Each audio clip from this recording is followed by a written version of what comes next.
this is going to be kind of a different video for us where we sit back and reflect on our 32 years of traveling together and our 6 years of spending most, if not all, of the summer in Britain. For those of you who don't know us, I'm Dara. I'm Ian. And we are a couple that live in Texas for most of the year and then in Britain the rest of the year. And we also travel around Europe a fair amount.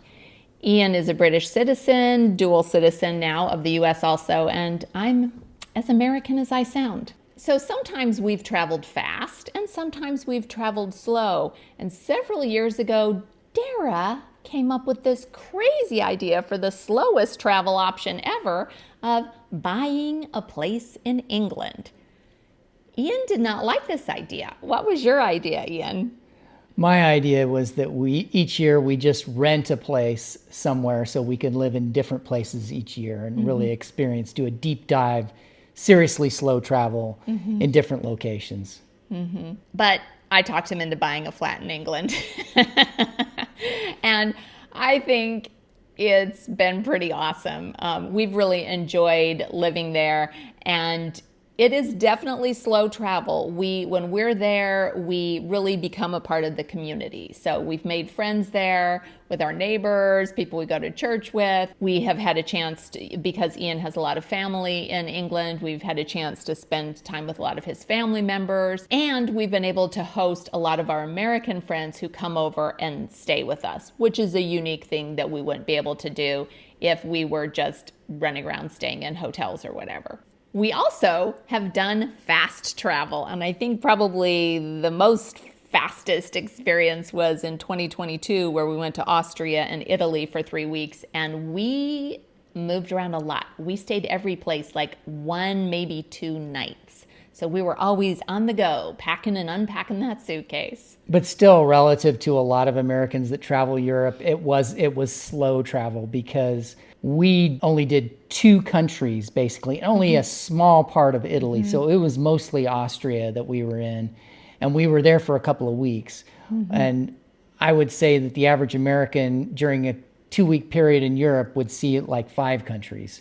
Yeah. Sometimes Americans are just fast travel, trying to see all the places really quickly. So when we went to Italy for our 20th wedding anniversary, we met a lot of people who were there seeing all of Italy, stem to stern, in a week. So they were just constantly on the move, going from Milano, Venice, Pisa, Florence, the Cinque Terre, Amalfi Coast, Rome, Sicily, everything. And when we were there, we were basically just doing Tuscany. We haven't even been to Rome. I haven't seen Venice. Yeah. I haven't been to Milan. Can you tell Ian wants to go back to Italy? I think that's a hint. I do. He's dropping some hints there. So let's talk about what we did in 2024. We stayed 3 months in our flat in England, and then we spent 2 months on the continent traveling between Belgium, the Netherlands, and Germany. And we did kind of, again, a combination of fast versus slow travel. When in 2023, we stayed 5 months in England. That's probably our slowest trip we've ever done. But this year in 2024, when we spent the 2 months running around, we stayed in a lot of places. So recap for us, Ian, how many places we stayed in 2024? So we stayed in 28 different places. That's including one, our flat. But we stayed in 20 different hotels. We stayed in 6 different Airbnbs, and then we stayed at one B&B in Wales. Let's talk about the pros and cons of fast versus slow travel, starting with fast travel. The pros are you get to see a lot of places, which is why for Americans who don't get to fly overseas that often, it's very expensive. They don't have unlimited vacation time. We're super fortunate because we're retired. But for the average American who gets 2 weeks vacation time and is having to pay a huge amount of money to fly to Europe, they're going to try and see everything while they're there. And that's how you end up with one of these, if it's Tuesday, it must be Belgium type experiences. And if you don't know what that's a reference to, that's a really old movie that's very fun to watch. So that's an advantage of fast travel is you get to see lots of places, experience lots of different cultures, meet lots of people. And another thing is if you end up staying someplace that you don't love, maybe the bed isn't that comfortable, like some of the places we stayed in Italy, the mattresses were like granite. If you're fast traveling and you're only staying a place for a night or two, if you're someplace uncomfortable, you're not going to be there that long. So that's an advantage. One advantage to staying in a variety of places is that you can balance the cost out. So we stayed at some really budget places, and then we stayed at some pretty posh places. Of course, we didn't pay for those places. They were beyond what our budget would allow for us to stay. If we were using our own money to stay at those places, we used points and the free nights the free night awards that we have. But for example, we stayed at the Schloss Roxburgh in the Borders area of Scotland, which was just an amazing, amazing hotel. Maybe our favorite hotel we've ever stayed at. And that's an upcoming video, which if you are not subscribed to the channel, now would be a good time to click that button because you do not want to miss seeing our trip to Edinburgh and our stay at the Schloss Roxburgh. We also stayed at the Maastricht Kreuzen Hotel, which was a former monastery, right? Yeah, and the lobby was in the nave of this old church, and it was spectacular. Yeah, and it was also an art gallery. And it was also right in the middle of Maastricht, which is a gorgeous town. Yeah. So we got to stay in some amazing hotels. And then because they were really nice and it used up a lot of points or rewards, we couldn't have stayed there for, 7 or 10 days. So that's why you're able to balance kind of budget hotels with nicer places. That's an advantage to fast travel. Because if we did slow travel, you would have to stay someplace cheap all the time and not be able to splurge on some of these nicer places. So let's talk about the cons. I think the biggest con of fast travel is just spending all your time in transit. So back to those people who are seeing every single bit of Italy in 1 week, they're spending all their time on a train or in a car getting from one town to another, rather than getting to hang out and immerse yourself in the culture and food and experience of one place. And another con is that all of that transportation can be expensive. Whether you're paying for the high cost of petrol or gasoline, driving around constantly in between all these places, or you're taking train trips in between all those places and having to pay for each train trip, always getting one place to another, it can be more expensive. Another con is you can't see it all if you're fast travel. If you go to a place like Paris or New York or London or the Cotswolds and you're there for 1 day or 2 days, you have to make really tough choices on what you're going to see. We have been to London how many times? Couple of dozen at least. Way more than 20 times. We still haven't been to the Churchill War Rooms. We still have places in London we want to go see. Same thing with Paris. I feel like you can easily spend 6 or 7 days in Paris and just barely get to see all the things you want to see. So if you're doing fast travel and only staying a place a day or two, you just have to miss so much. Another con for us that's actually kind of a deal breaker is we really like to be able to keep up our healthy habits.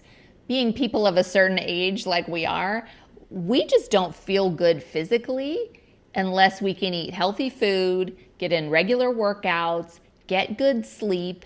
And when you are constantly catching early trains or flying in someplace late at night and always rushing around and never being able to cook for yourself or get a workout in at a fitness center, it just really wears on you. So for us to feel physically at our best and be able to have the energy to enjoy running around and being tourists, we really like to stay in a place for a little while. And also back to getting good sleep, if you are constantly moving from one hotel to another, you don't get as good a sleep because you're always adjusting to a new environment.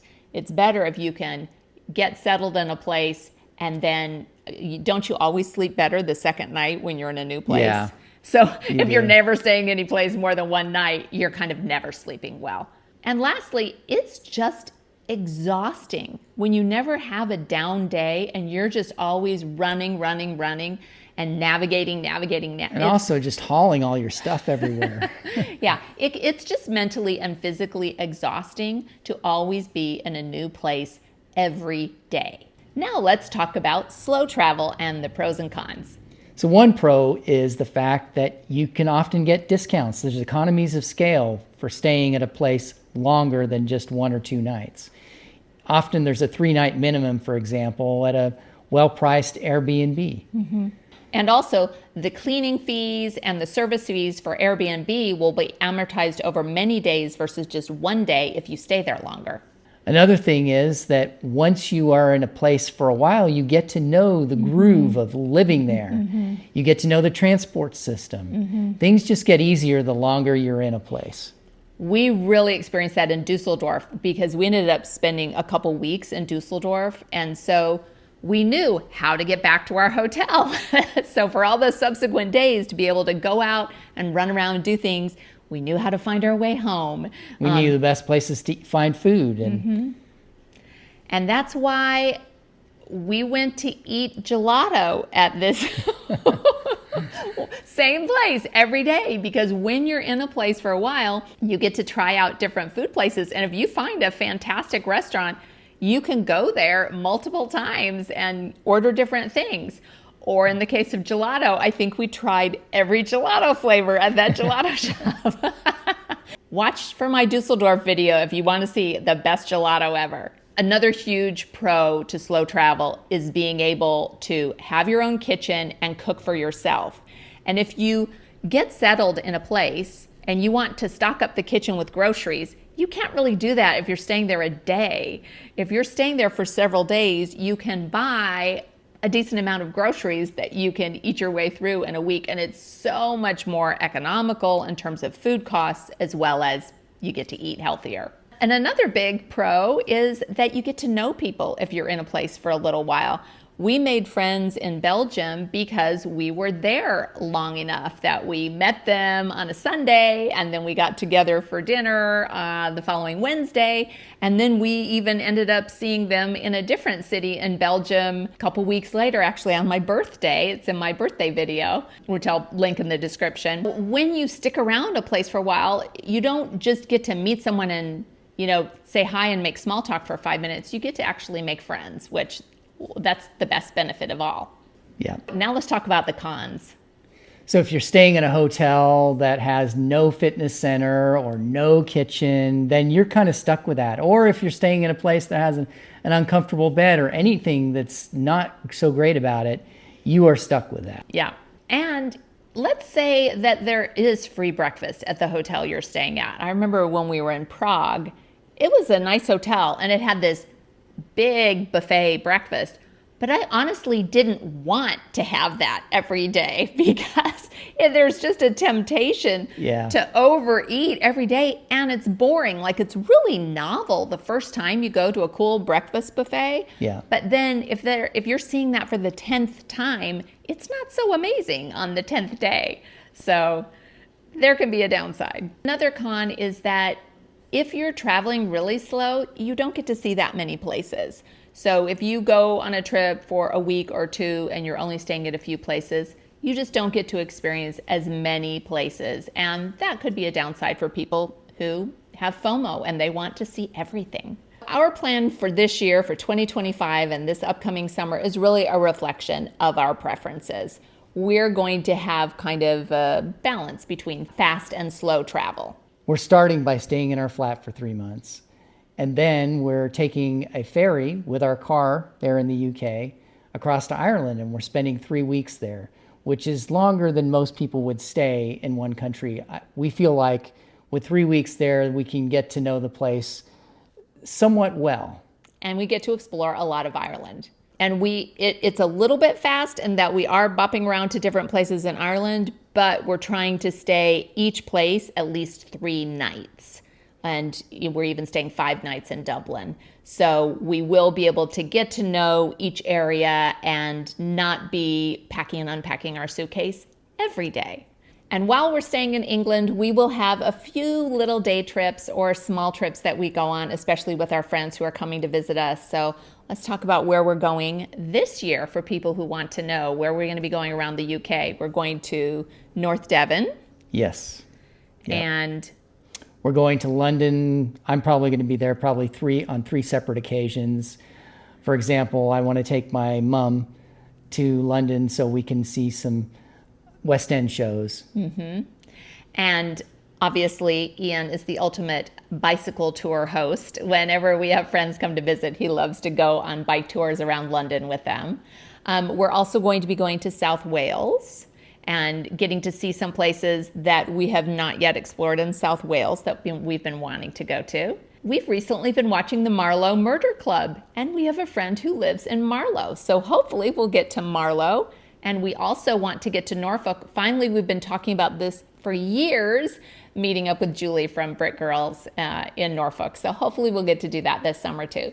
So stay tuned, hit the subscribe, click the bell, and we will see you in those upcoming videos. But thanks for watching this video, and do something good in the world today.